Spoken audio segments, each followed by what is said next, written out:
Baik, selamat malam. Kami dari kelompok 8 yang beranggotakan saya sendiri, Pranata Lenggo dengan NIM akhir 235. Kemudian ada Nadia Kusuma dengan NIM akhir 245. Kemudian ada Indah Aryani dengan NIM akhir 222. Kemudian ada Vesi dengan NIM akhir 251. Kemudian ada Karen dengan NIM akhir 243.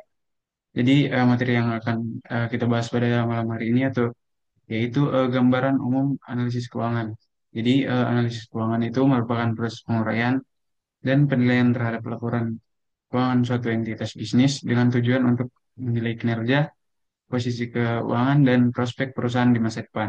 Nah, kegiatan ini sangat penting bagi berbagai pihak yang berkepentingan seperti investor, kreditor, manajer, regulator, hingga karyawan. Dengan menganalisis data keuangan secara sistematis, keputusan yang lebih objektif dan berbasis data dapat diambil, menggantikan spekulasi atau asumsi subjektif. Kemudian materi yang pertama itu ada teori positif, kebijakan, dan pengungkapan. Jadi teori positif akuntansi itu tidak menetapkan bagaimana akuntansi seharusnya dilakukan, tetapi berusaha menjelaskan mengapa perusahaan atau manajer memilih kebijakan akuntansi tertentu. Nah, dalam konteks laporan keuangan, pilihan-pilihan ini memiliki konsekuensi penting terhadap hasil analisis dan pengambilan keputusan. Untuk materi selanjutnya akan dijelaskan oleh rekan saya.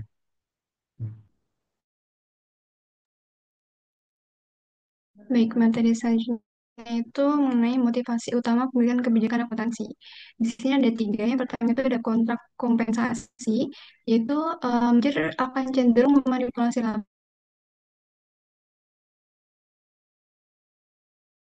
laba untuk memenuhi target bonus. Yang kedua itu mengenai kontrak utang atau debt covenant, yaitu perusahaan ini bisa menaikkan laba agar terlihat sehat secara finansial di mata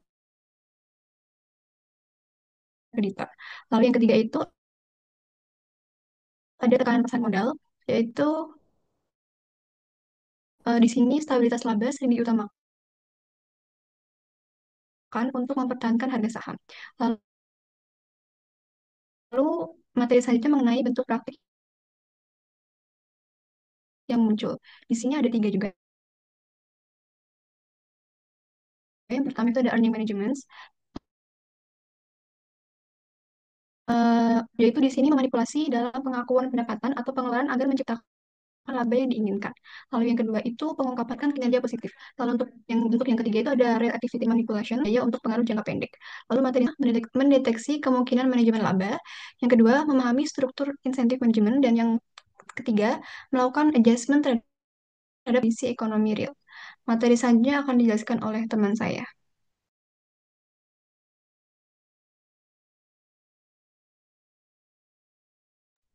Oke, materi yang selanjutnya itu ada proyeksi, di mana proses proyeksi, di mana proyeksi ini merupakan bagian dari analisis prospektif, yang mana analisis prospektif itu merupakan upaya memperkirakan bagaimana kondisi keuangan perusahaan akan berkembang ke depannya. Proyeksi ini mendasari penilaian perusahaan dan digunakan dalam pengambilan keputusan strategis. Untuk tahapan proyeksi, yang pertama itu ada analisis historis, di mana dia mengevaluasi tren data masa lalu untuk mengenali pola dan hubungan antar variabel. Penentuan asumsi proyek proyeksi, misalnya itu ada pertumbuhan penjualan seperti 5% per tahun. Selanjutnya ada margin laba kotor tetap dan ada operasional yang mengikuti inflasi. Kemudian yang kedua ada penyusunan proyeksi laporan keuangan, termasuk di dalamnya ada laporan laba rugi pro forma, kemudian ada neraca pro forma dan laporan arus kas pro forma. Laporan arus kas pro forma ini merupakan laporan keuangan yang disusun berdasarkan asumsi atau skenario yang diproyeksikan, bukan berdasarkan transaksi aktual yang telah terjadi. Tujuannya untuk memberikan gambaran keuangan di masa depan atau menilai dampak suatu peristiwa bisnis yang direncanakan. Materi selanjutnya akan dijelaskan teman saya. Selanjutnya yang ketiga itu ada analisis sensitivitas Itu tuh melakukan skenario optimis, moderat, dan pesimis untuk menguji ketahanan proyeksi terhadap perubahan asumsi. Yang keempat tuh ada integrasi dengan valuasi, yang mana proyeksi digunakan dalam model valuasi seperti discounted cash flow, terus ada residual income model. Habis itu ada analisis tren atau trend analyze. Trend analisis tren ini digunakan untuk memahami arah dan konsistensi kinerja keuangan perusahaan dari waktu ke waktu. Pendekatan ini sangat berguna untuk menilai pertumbuhan, efisiensi, operasional, dan stabilitas perusahaan.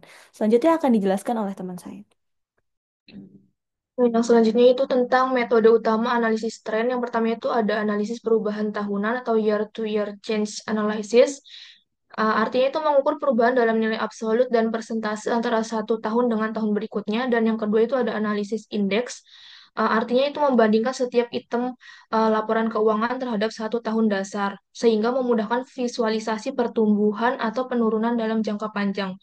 Nah, yang selanjutnya itu ada indikator umum yang dianalisis dalam analisis tren itu ada pendapatan dan laba bersih, beban operasional, aset dan kewajiban, on asset atau ROA, dan return on equity atau ROE, dan rasio likuiditas dan solvabilitas. Adapun keunggulan dari analisis tren tersebut itu yang pertama memberikan gambaran longitudinal tentang kesehatan keuangan perusahaan, menunjukkan efektivitas strategi manajemen dari waktu ke waktu, dan menjadi dasar awal untuk proyeksi ke depan. Di samping itu ada keterbatasan dari analisis tren. Yang pertama itu tidak memperhitungkan perubahan kebijakan akuntansi, rentan terhadap distorsi karena faktor musiman atau peristiwa luar biasa. Dan yang terakhir itu ada harus digunakan bersama dengan informasi kualitatif dan konteks industri. Sekian presentasi dari kelompok kami, kurang lebihnya mohon maaf. Wassalamualaikum warahmatullahi wabarakatuh.